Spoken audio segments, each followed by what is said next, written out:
আমার আপনার নবী তিনটি জায়গার মধ্যে অজ্ঞান হয়ে পড়েছিলেন। প্রথমবার যখন মার খেলেন, মার খাবার পর আবার মারলো, আবার বেহুশ হয়ে পড়লো, আবার মারলো, আবার বেহুশ হয়ে পড়লো। এমন ভাবে তিনটি জায়গার মধ্যে বেহুশ হয়ে পড়লেন। আপনার নবীর শরীর থেকে রক্ত বাইর হয়।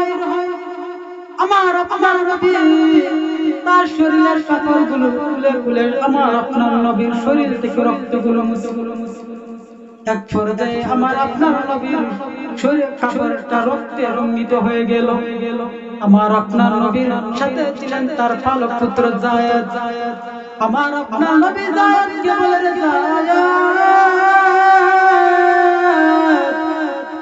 ও যায়েদ, তোমার কাছে কি অতিরিক্ত কাপড় আছে না? কাপড় থাকলে দাও, আমি নবীর শরীরের রক্তগুলো মুছবো।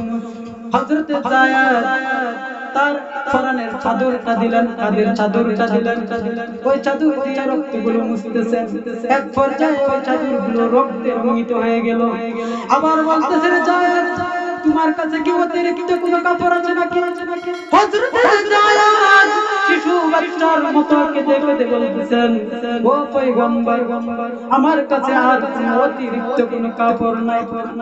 হযরত যায়েদ বলতেছেন, ও পয়গম্বর, আপনি কি মনে করেছেন শরীরের রক্তগুলো কি বডির সাথে মালিশ করলে কি রক্তগুলো বাইর হওয়া বন্ধ হয়ে যাবে নাকি? আমার আপনার নবী ডাক দিয়ে বলে, যায়েদ, আমি নবীও জানি শরীরের রক্তগুলো বডির সাথে মালিশ করলে রক্তগুলো বাইর হওয়া বন্ধ হবে না, কিন্তু কি জন্য বডির সাথে মালিশ করতেছি তুমি জানো নি? আমি এই জন্য বডির সাথে রক্তগুলো মালিশ করতেছি কারণ এই তায়েফের মানুষ আমি নবীকে চিনি নাই, কিন্তু তায়েফের মাটি আমি নবীকে চিনি। আমার শরীরের এক ফোঁটা রক্ত যদি এই তায়েফের জমিনের মধ্যে পড়ে যায়, তায়েফের মাটি আমার শরীরের রক্তের লোম বহন করতে পারবে না।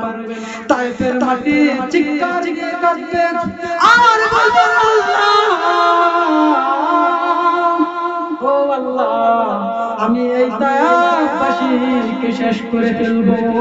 আপনার নবীর পা মুবারক থেকে হঠাৎ করে এক ফোঁটা রক্ত লটকালটকি করতেছে, টলমল করতেছে, জমিনের মধ্যে পড়ে যাবে।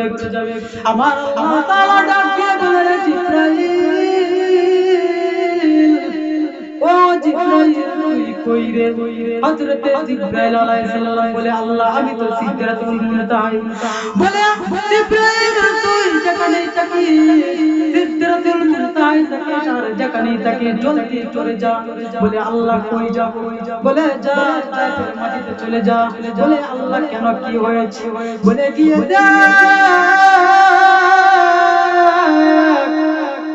আমার পয়গম্বরের পা মুবারক থেকে এক ফোঁটা রক্ত টলমল করতেছে, জমিনের মধ্যে পড়ে যাবে। এই এক ফোঁটা রক্ত যদি এই জমিনের মধ্যে পড়ে যায়, রে জিবরাইল, আমি এই পৃথিবী রাখবো না। কারণ যে বন্ধুর খাতিরে আমি সারা পৃথিবী বানাইলাম, যে বন্ধুর খাতিরে আমি জান্নাত বানাইলাম, যে বন্ধুর খাতিরে আমি দুনিয়ার সব কিছু বানাইলাম, রে জিবরাইল, ও জিবরাইল, আমি দুনিয়ার সব কিছু সহ্য করতে পারি, কিন্তু আমি আমার বন্ধুর কষ্ট সহ্য করতে পারি না। এই রক্তের ফোঁটা যদি জমিনের মধ্যে পড়ে যায়, আমি সঙ্গে সঙ্গে ইসরাফিলকে বলবো, ও ইসরাফিল, তোকে আমি আল্লাহ তাআলা সৃষ্টি করেছি তিনটা ফু দেওয়ার জন্য, পৃথিবী রাখবো না, আমি কিয়ামত করে ফেলবো। জিবরাইল, জলদি করে যা। হযরত জিবরাইল আলাইহিস সালাম 600 নূরের পাখা দিয়ে দিলেন এক টানে, মুহূর্তের মধ্যে তায়েফের মাটির মধ্যে চলে এসেছে। তায়েফের মাটির মধ্যে চলে এসেছে রক্তের ফোঁটা পা মুবারক থেকে ঝুঁকে গিয়েছে। জমিনের মধ্যে আমার মধ্যে বাসাবাসি করতেছে, পায়ের মধ্যে নাই, জমিনের মধ্যে মাঝখানে বাসাবাসি করতেছে রক্তের ফোঁটা। হযরত জিবরাইল আলাইহিস সালাম এই বাসার নিচে, জমিনের নিচে তার নূরের পাখাটা বিছিয়ে দিয়েছে। কতটুকু সময়ের ভিতরে জানেন? এক সেকেন্ডকে 1000 বার ভাগ করলে হয় 1 মাইক্রো সেকেন্ড। 1 মাইক্রো সেকেন্ডকে 1000 বার ভাগ করলে হয় 1 ন্যানো সেকেন্ড। 1 ন্যানো সেকেন্ডকে 1000 বার ভাগ করলে যদি আরো কোনো কিছু হয়, এর 4 সময়ে হযরত জিবরাইল আলাইহিস সালাম রক্তের ফুটার নিচে তার ফাঁকাটা বিছিয়ে দিয়েছে।